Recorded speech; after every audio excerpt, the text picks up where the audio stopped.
नमस्कार, मैं हूं सुरेश फौजदार। आप देख रहे हैं राजस्थान तक। राजस्थान में हाल ही में ओवरलोड वाहनों द्वारा जिस तरह से आपदा मचाई हुई है, एक तरह से हादसे किए जा रहे हैं, वह बहुत डरावने हैं। एक दिन पहले की घटना है दौसा के सपोटरा की लालसोट की, और वहाँ जिस तरह से लालसोट में एक ओवरलोडेड ट्रक था, बता रहे हैं कि चंबल की बजरी या कुछ खनन का सामान लेकर के ओवरलोडेड था, जा रहा था, लालसोट के बीच बाज़ार में घुस गया, ब्रेक फेल हो गई, लोगों पे चढ़ गया। लोग ख़रीदारी करने आए थे, कोई किसी काम से आया था। 5 लोगों की मौत हो गई।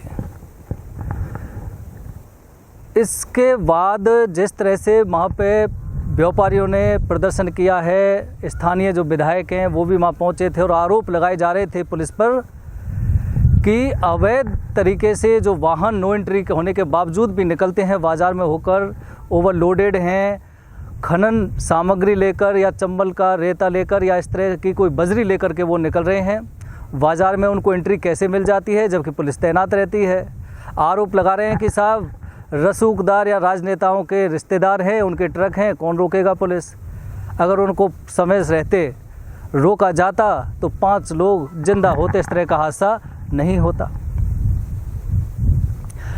ओवरलोड वाहन जो क्रैशर हैं, खनन का सामान लेकर के जा रहे हैं, वह पूरे राजस्थान में ओवरलोड का नो एंट्री है। ओवरलोड के खिलाफ कार्रवाई होती है, ओवरलोड अलाउ नहीं है। लेकिन आप यकीन नहीं मानेंगे कि पूरे राजस्थान में ओवरलोड वाहन नेशनल हाईवे पर इस गति से दौड़ रहे हैं कि भरतपुर की अगर हम बात करें, खनन क्षेत्र से खनन का सामान भर के ओवरलोडेड वाहन उत्तर प्रदेश हरियाणा तक यहाँ होकर गुजर रहे हैं। नेशनल हाईवे पर होकर करीब 100 से ज़्यादा, सैकड़ों से ज़्यादा गाड़ियाँ ओवरलोडेड खनन क्षेत्र से भर करके उत्तर प्रदेश हरियाणा की तरफ जा रही हैं, भरतपुर भी आ रही हैं और भी कई जगह जा रही हैं। लेकिन आरटीओ विभाग कार्रवाई नहीं कर पाता।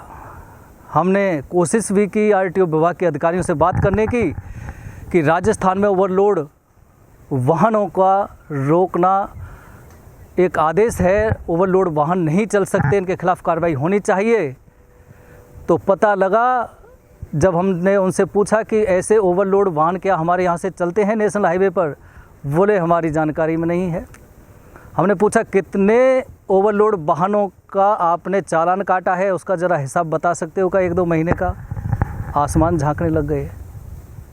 यानी कि जो आरटीओ विभाग के इंस्पेक्टर हर समय ड्यूटी पर रहते हैं, शिफ्ट वाइज वहाँ ड्यूटी रहती है नेशनल हाईवे पर, और वो है दिन भर और रात भर ट्रकों को देखते रहते हैं, लेकिन उसके बावजूद भी जो उनकी ड्यूटी है ओवरलोड वाहनों के खिलाफ कार्रवाई करने की, और फिर वही अधिकारी कहते हैं कि साहब पता नहीं ओवरलोड वाहन चलते या नहीं चलते हैं, चालान कितनों का हुआ है, आसमान झांकने लग जाते हैं। तो ओवरलोड वाहन एक बहुत बड़ी समस्या राजस्थान में है और ओवरलोड वाहनों के खिलाफ कार्रवाई होनी चाहिए। अगर अवैध है, गैर कानूनी है तो, और वह अलग बात है कि अगर ओवरलोड वाहनों को इजाज़त दे रखी है कानून के मुताबिक, तब तो कोई सवाल उठता ही नहीं।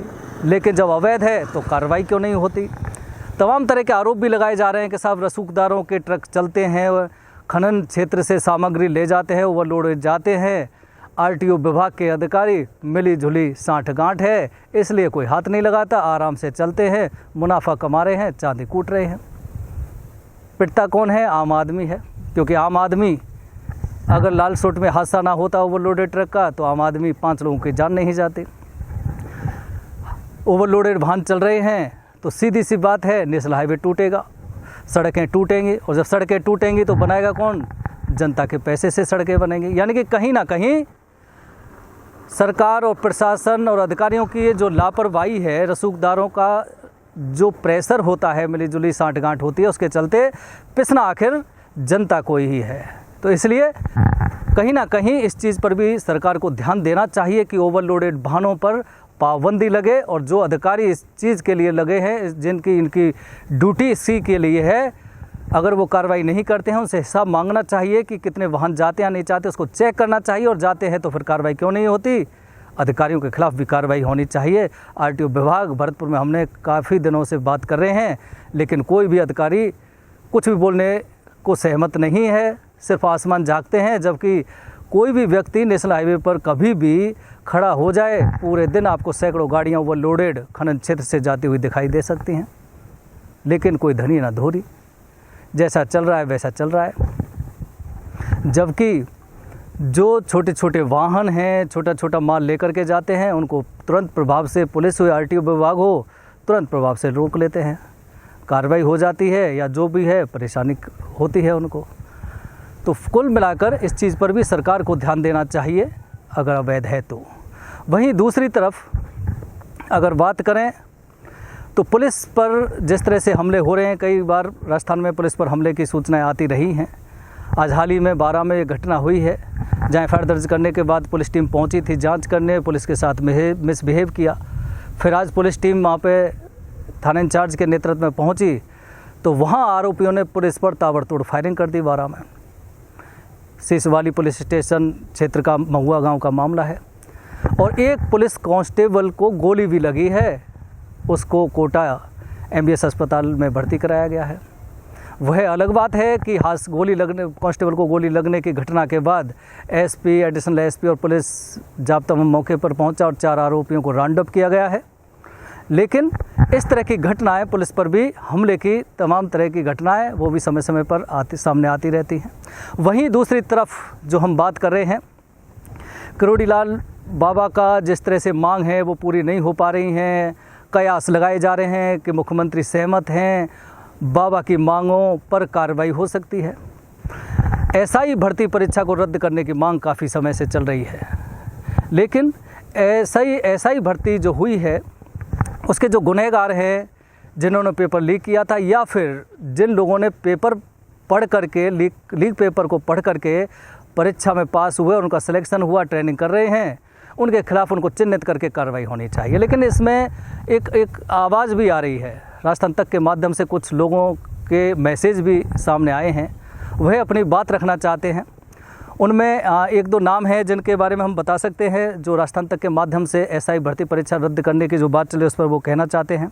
एक राजेंद्र प्रसाद गुर्जर हैं, उन्होंने राजस्थान तक के माध्यम से अपनी बात रखने की कोशिश की है। वो कह रहे हैं कि SI भर्ती परीक्षा दबाव में आकर रद्द करना पढ़ लिख कर लगने वाले लड़कों और उनके घर परिवार वालों के साथ बड़ा अन्याय होगा। अगर भर्ती परीक्षा रद्द होती है तो वह लोग जो हार्ड वर्क करके, पढ़ाई करके, मेहनत करके ओरिजिनल तरीके से सिलेक्शन उनका हुआ है और फिर वो ट्रेनिंग भी कर रहे हैं, अगर भर्ती परीक्षा अगर रद्द होती है तो फिर उन लोगों का क्या होगा जो मेहनत के बलबूते इसमें सफल होकर के आए हैं। वो कह रहे हैं कि गलती तो कोई और करे और उसकी सज़ा हम क्यों भुगतें। ये भी बिल्कुल सही बात है। ये हमारे अगर भर्ती परीक्षा रद्द होती है तो यह उन लोगों के साथ अन्याय होगा जो अपने मेहनत के बलबूते सिलेक्शन करा करके आए हैं। SI भर्ती परीक्षा को रद्द करने से मेरे करीब परिवार और मेरे भाई राजेश गुर्जर सन ऑफ कैलाश गुर्जर का क्या होगा, हमारे परिवार पर क्या बीतेगी, क्या हमारे साथ ये अन्याय नहीं होगा। ये भी हम कहना चाहते हैं कि जिस तरह से सवालिया निशान SI भर्ती परीक्षा पेपर लीक पर लगा हुआ है, उसके खिलाफ उसकी पूरी जांच होनी चाहिए। माफ़ कीजिएगा, उसकी पूरी जांच होनी चाहिए। जो आरोपी उनके खिलाफ सज़ा होनी चाहिए, उनको चिन्हित होना चाहिए। हालांकि SOG बहुत लोगों को पकड़ चुकी है ट्रेनिंग करने के दौरान और अभी कार्रवाई जारी है, लेकिन उस चीज़ का भी ध्यान रखना चाहिए जो ओरिजिनल तरीके से भर्ती होकर के आए हैं, उनके भविष्य के साथ भी खिलवाड़ ना हो। इस तरह का भी कोई रास्ता सरकार को निकालना होगा, क्योंकि ये भी मानना चाहिए कि कोई भी भर्ती जब होती है, रिक्रूटमेंट होता है रिजल्ट तक, तो उसमें गड़बड़ी, पेपर लीक वाली बात सामने आती हैं, उनको पकड़ा भी जाता है और पकड़ना भी चाहिए। लेकिन कोई भी भर्ती 100% गलत नहीं हो सकती। उसमें कुछ लोग, अगर हम कहें कुछ % लोग अपनी मेहनत के बलबूते पर पढ़ाई करके सफल हो करके आते हैं, उनके साथ भी धोखा नहीं होना चाहिए, उनके साथ भी अन्याय नहीं होना चाहिए। क्योंकि कितनी मेहनत के बाद पढ़ाई करके, कोचिंग करके, पैसा खर्च करके वो पढ़ाई करके सफल हुए हैं, और फिर कुछ चंद बेईमानों की वजह से अगर मेहनती लोग घर बैठ जाएं तो वह भी उनके साथ अन्याय होगा। इसलिए सरकार को इसके लिए भी एक अच्छा रास्ता निकालना चाहिए कि जो दोषी हैं उनके खिलाफ कार्रवाई भी होनी चाहिए, लेकिन जो निर्दोष हैं, मेहनत के बलबूते हैं, उनके साथ अन्याय भी नहीं होना चाहिए। वहीं दूसरी तरफ बीजेपी सरकार में फ़िलहाल दिया कुमारी एक नाम बहुत चर्चाओं में है। दिया कुमारी जयपुर के पूर्व राजघराने से हैं, उप मुख्यमंत्री हैं, बड़ी परिपक्व महिला राजनेता कहा जा सकता है उनको। ज़्यादा विवादित बयान वो कभी उनके सामने नहीं आए हैं, ना वो ज़्यादा चर्चा में रहती हैं। फ़िलहाल अपनी सरकार में उप मुख्यमंत्री के तौर पर जो सटीक काम हैं उनको करने में लगी हुई हैं। आरटीडीसी और हुडको का आज एक MOU साइन हुआ है जिसमें 415 करोड़ रुपए का करार हुआ है। बता रहे हैं कि टूरिज़्म विकास की अथाह संभावना राजस्थान में है और इसमें कोई शक भी नहीं है। 415 करोड़ रुपए से जो टूरिज़्म डेस्टिनेशंस हैं, तीर्थ स्थल हैं, उनका विकास किया जा सकता है।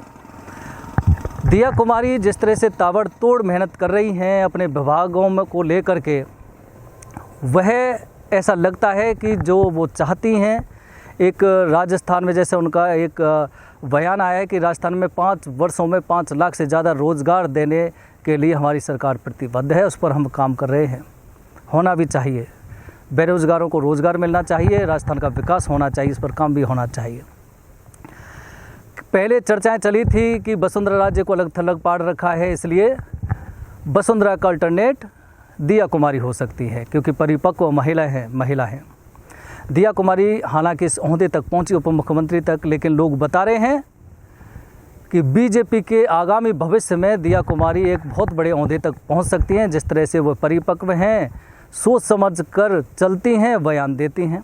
ज़्यादा किसी भी और अन्य मंत्री और विधायक जैसे अपने विवादित बयानों के लिए चर्चा में रहते हैं, उनका कभी इस तरह का वाक्यांश सामने नहीं आया है। कुल मिलाकर ये कहा जा सकता है कि अब हरियाणा का फैसला भी आना है विधानसभा चुनाव का।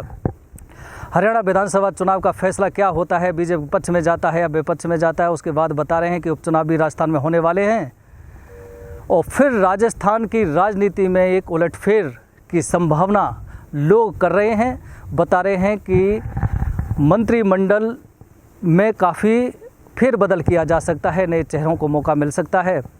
अब तक जो 10 महीनों से जो मंत्री बने हुए हैं उनका फीडबैक भी दिल्ली पहुंच गया है कि कैसे काम कर रहे हैं, कैसे वो बयान दे रहे हैं, उनके बयानों से जनता कितना खुश है, माफ़ कीजिए कितना नाराज़ है, उनकी कार्यशैली क्या है, जनता में उनकी छवि क्या है, उन सभी का आकलन दिल्ली आला कमान में लिया जा रहा है। और बता रहे हैं कि जल्दी ही राजस्थान की सरकार में फेरबदल होगा जिसमें ये जो फीडबैक लिए जा रहे हैं इसके मुताबिक फैसले लिए जाएंगे। अब किन चेहरों को मौका मिलेगा या फिर ये वही पुराने चेहरे रहेंगे, ये तो एक समय बताएगा। लेकिन कुल मिला के ये कहा जा सकता है कि राजस्थान में जिस उम्मीद को पाले हुए जनता है, राजस्थान सरकार को उसके हिसाब से चलना चाहिए, इसकी उम्मीद राजस्थान की जनता भी कर रही है।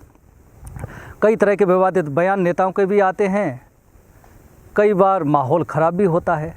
तो कुल मिलाकर ये कहा जा सकता है कि अपराध के खिलाफ कार्रवाई होनी चाहिए। ओवरलोड वाहन एक जो बहुत बड़ी मुसीबत बना हुआ है, लोगों की जान ले रहे हैं, सरकारी प्रॉपर्टी को नष्ट कर रहे हैं, राजस्व की हानि हो रही है, कुछ चंद रसूखदार लोगों के जेबों में पैसा जा रहा है, उस पर भी सरकार को ध्यान देने की ज़रूरत है।